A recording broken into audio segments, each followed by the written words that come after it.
మాధవ్పూర్ అనే గ్రామంలో జానకీదేవి తన భర్త మనోహర్ మరియు ఇద్దరు పిల్లలు వికాస్ మరియు ప్రాంజల్తో ఉండేది. కొంతకాలం తర్వాత వికాస్ పెళ్లి అనిత అనే ఒక పేదింటి అమ్మాయితో జరుగుతుంది. పెరుగుతున్న వయసు కారణంగా మనోహర్ ఆరోగ్యం క్షీణించి మంచాన పడ్డాడు. ఆ తర్వాత ఆ ఇంట్లో సంపాదించే వ్యక్తి వికాస్ ఒక్కడే అయ్యాడు. అతను ఒక ఫ్యాక్టరీలో పనిచేస్తూ ఏదో కొంచెం డబ్బులు సంపాదించుకునేవాడు. ఆ సంపాదనతో ఇంటి ఖర్చు గడిచేది. అయితే చిన్న కొడుకు ప్రాంజల్ మాత్రం గ్రాడ్యుయేషన్ చదువుతున్నాడు. ఒకరోజు జానకి తన చిన్న కొడుకుతో ఇలా అంది, నాన్న, నువ్వు కూడా త్వరగా గ్రాడ్యుయేషన్ని కంప్లీట్ చేసుకొని ఎక్కడైనా జాబ్ వెతుక్కో. ఈ ఇంటి బాధ్యతలను పంచుకోవడంలో కొంచెం మీ అన్నయ్యకి సహాయంగా ఉంటుంది. వదినా, చూడు అమ్మలా నా వెంట పడుతూనే ఉంటుంది. తన్ని వదిలేయండి అత్తయ్య. ఇది ఆడుకొని తిరిగే వయసు. ఒక్కసారి పెళ్ళైతే అంతా అదే సర్దుకుంటుంది. కొంచెం టైం ఇద్దాం. కరెక్ట్గా చెప్పావు అనిత. నువ్వు వెనుకేసుకుని రావడం వల్లే వాడెంత పాడయ్యాడు. మరీ అంత ముద్దు చేయకు. విను, ఎవరినో ఒకరిని ముద్దు చేయని, నువ్వు మాత్రం ఝాన్సీ రాణిలాగా నా వెంట పడుతూనే ఉంటావు.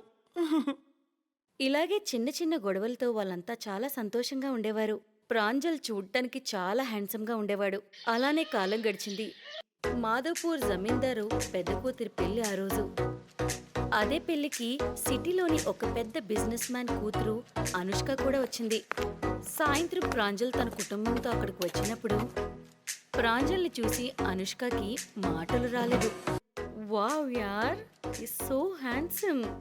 నేను ఇండియా అంతా తిరిగాను, ఫారిన్ కంట్రీస్ కూడా తిరిగాను, కానీ ఇంత హ్యాండ్సమ్ అబ్బాయిని నేను ఎక్కడా చూడలేదు. తన పేరు ప్రాంజల్, మా కాలేజ్లోనే చదువుతున్నాడు. కాలేజ్లో అందరు అమ్మాయిలు వాడంటే పడి చేస్తారు. ఓ, ఐ సీ. ప్రాంజల్. ఇప్పటికి నా నుండి నిన్నెవరూ వేరు చేయలేరు.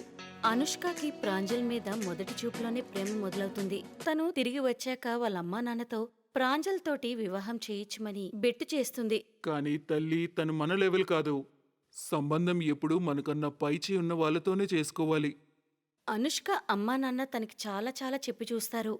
కానీ ఒకగానొక కూతురు అవడంతో ఆమె ఏమడిగినా సరే వాళ్ళిద్దరూ చేసేవారు. అందుకే ఈసారి కూడా వాళ్ళు తన మాట వినాల్సి వచ్చింది. వాళ్ళు అంత డబ్బున్నా సరే సంబంధం మాట్లాడడానికి ప్రాంజల్ ఇంటికి వెళ్తారు. మా కూతురు అనుష్క ఎప్పుడైతే ప్రాంజల్ని చూసిందో తనతో పెళ్లి చేయమని మారం చేస్తూనే ఉంది. చూడండి, మీకేది కావాలన్నా సరే నేను ఇవ్వడానికి రెడీగా ఉన్నాను, కానీ మీరు ఈ సంబంధాన్ని ఒప్పుకోండి. అవును వదిన గారు, అనుష్క ఏమడిగినా సరే మేము ఎప్పుడూ కాదనలేదు. ఈసారి కూడా అందుకే సంబంధం మాట్లాడదామని వచ్చాము. వదిన గారు, మాకు ఆలోచించుకోవడానికి కొంచెం టైం ఇవ్వండి. మీకు 2 రోజుల్లో మా నిర్ణయం ఏంటో చెప్తాము. జాన్కి ఈ పెళ్లికి ఒప్పుకుంటుంది. ప్రాంజల్కైతే మొదట్నుంచి అనుష్క అంటే ఇష్టమే. ఆ తర్వాత అందరి సమక్షంలో వాళ్ళ పెళ్ళవుతుంది. కానీ ఆ పెద్దింటమ్మాయి ఆ పేద కుటుంబానికి వచ్చినప్పుడు వచ్చి రాగానే తన నాటకాలు మొదలయ్యాయి. మరియు తోటికోడలనైతే ఒక పని మనిషిలా చూసేది. అక్కయ్య, నాకు దాహంగా ఉంది, వెళ్ళి కొంచెం మంచినీళ్ళు తీసుకొస్తారా? ఓఫో, ఎంత వేడిగా ఉందో! ఈ కూలర్ ఏ కాలం నాటిదో! అనుష్క, ఉండు, నీకోసం ఏదైనా జ్యూస్ తీసుకుని వస్తాను. నీకు కొంచెం ఉపశమనం కలుగుతుంది. ఓహోహోహో, ఈ వేడి నా ప్రాణం తీసేటట్టుంది. మా ఇంట్లో అయితే 2 ఏసీలు ఉండేవి నా రూమ్లో, కానీ ఇక్కడ... అత్తయ్య, కొంచెం మీరు ఆ ఫ్యాన్ ఆన్ చేయరా? అనుష్క కట్నంలో తీసుకొచ్చిన సామాన్లన్నీ చూసి జానకి కూడా అత్యాశ పెరిగింది. మరో ఆలోచన లేకుండా ఆమె కూడా విసరడం మొదలు పెడుతుంది. ప్రాంజల్ చదువు కూడా పూర్తయింది. తను ఒక కంపెనీలో సూపర్వైజర్ కింద చేరాడు. ఇలా అనుష్క పెళ్ళి 6 నెలలు గడుస్తుంది. కానీ ఆమె ఒక్కసారి కూడా వంటగదిలో అడుగు పెట్టలేదు. అయితే అనుష్క వాళ్ళ నాన్నకి చెప్పుకోలేనంత సమస్య వచ్చి పడుతుంది.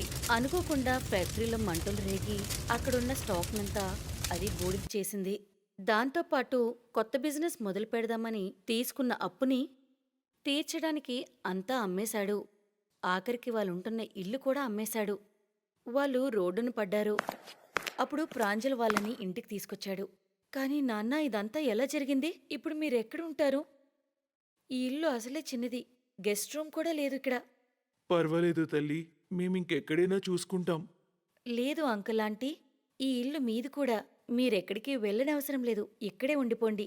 ఇంకా ఉండడం అంటారా? మీరు నా రూంలో ఉండొచ్చు. నేను వికాస్ బయట హాల్లో పడుకుంటాము. కొంచెం డబ్బు దాచుకున్నాక మనం ఇంకో రూమ్ కట్టించుకుందాం. హా, అనుష్క, మనిషి గుండె విశాలంగా ఉండాలి, ఇల్లు కాదు. మనసు విశాలమైతే ఇల్లు కూడా పెద్దదిగా కనిపిస్తుంది. పెద్ద కోడలు కరెక్ట్‌గా చెప్పింది అన్నయ్య గారు. ఈ మాట విన్నాక అనుష్క సిగ్గుపడుతుంది మరియు తను చేసిన దానికి చాలా పశ్చాత్తాపపడుతుంది. తన తల్లి తండ్రి పట్ల తోటికోడలు మాటలు విన్నాక ఆమె పట్ల తనకున్న గౌరవం చాలా పెరుగుతుంది. తన తోటికోడలికి క్షమాపణ చెప్తూ ఇలా అంటుంది. నన్ను క్షమించక్క. నా సూటిపోటి మాటలతో నిన్నెప్పుడు హీనంగా చూశాను. అయినా సరే నా పేరెంట్స్కి ఇంత మర్యాదిచ్చారు. ఐఎమ్ రియల్లీ సారీ అక్క. ఏం పర్లేదు అనుష్క. నువ్వు నా చెల్లి లాంటిదానివి. మరి చెల్లి తల్లి తండ్రి నాకు తల్లి తండ్రి కాదా? అయితే తోటికోళ్ళిద్దరూ అనుకున్న మాటలన్నీ పక్కన పెట్టి సంతోషంగా ఉంటారు.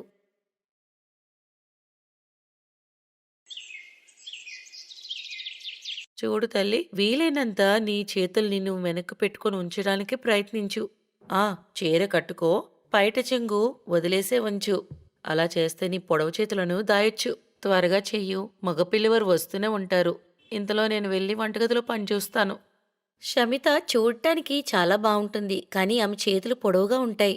ఈ విషయం వల్ల వాళ్ళ అమ్మ ఎప్పుడూ చింతిస్తూ ఉండేది. ఆమె తన తల్లి మాట విని చక్కగా చీర కట్టుకుని తయారై కూర్చుంటుంది. కొంతసేపటికి శుభం వాళ్ళ అమ్మతో కలిసి వాళ్ళ ఇంటికి వెళ్తాడు. చూస్తూ చూస్తూనే వాళ్ళిద్దరి మధ్య సంబంధం నిశ్చయమైపోతుంది.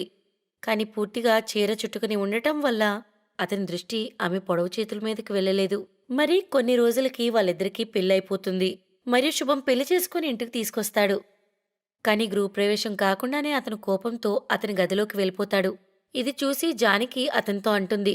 అరే నాన్నా, ఎక్కడికి వెళ్ళిపోతున్నావో చెప్తున్నది విను. ఇద్దరూ కలిసి గృహప్రవేశం చేయడం చాలా మంచిది.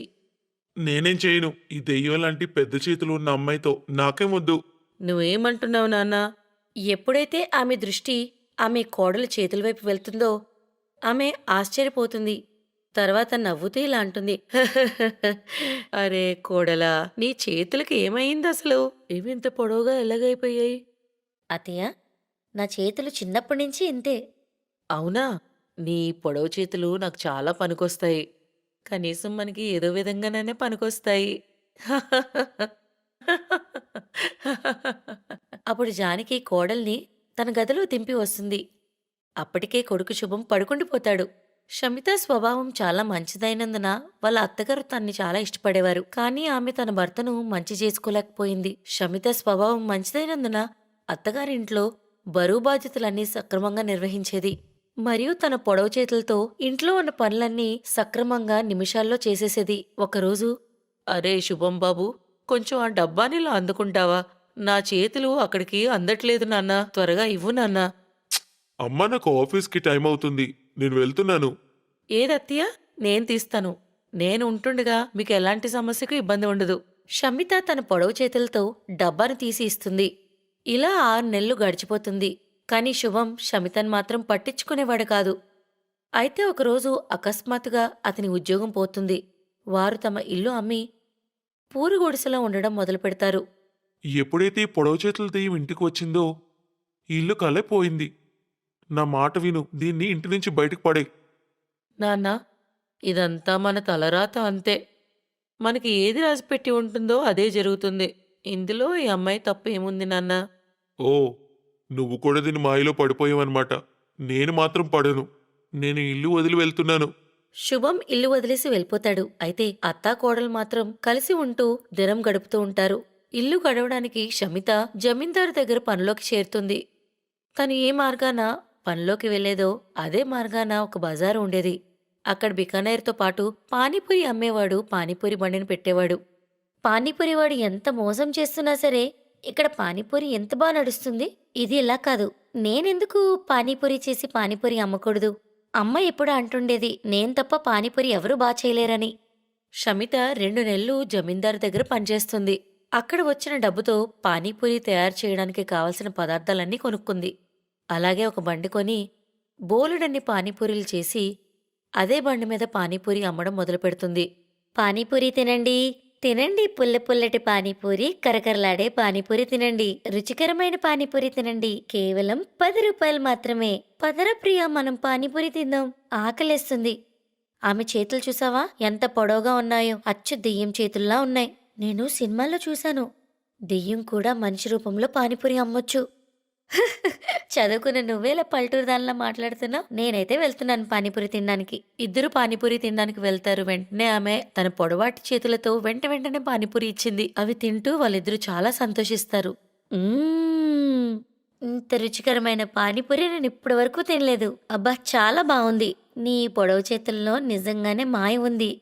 ఈ విధంగా స్మిత బండి దగ్గర కస్టమర్లు పెరుగుతూ ఉంటారు. ఈ విధంగా ఆమె పానీపూరిలో చిన్న ఉల్లిపాయ ముక్కలు, కొత్తిమీర వేసి మసాలా దుంప పెట్టి పుల్లటి చింతపండు నీరుతో వడ్డించేది. అది ఎంత బాగుంటుంది అంటే ఒక్కసారి ఆమె దగ్గర పానీపూరి అలవాటైతే ఇంకా వేరే దగ్గర తినాల్సిన పనే లేదు. ఆమెకి డబ్బులు బాగా వస్తాయి.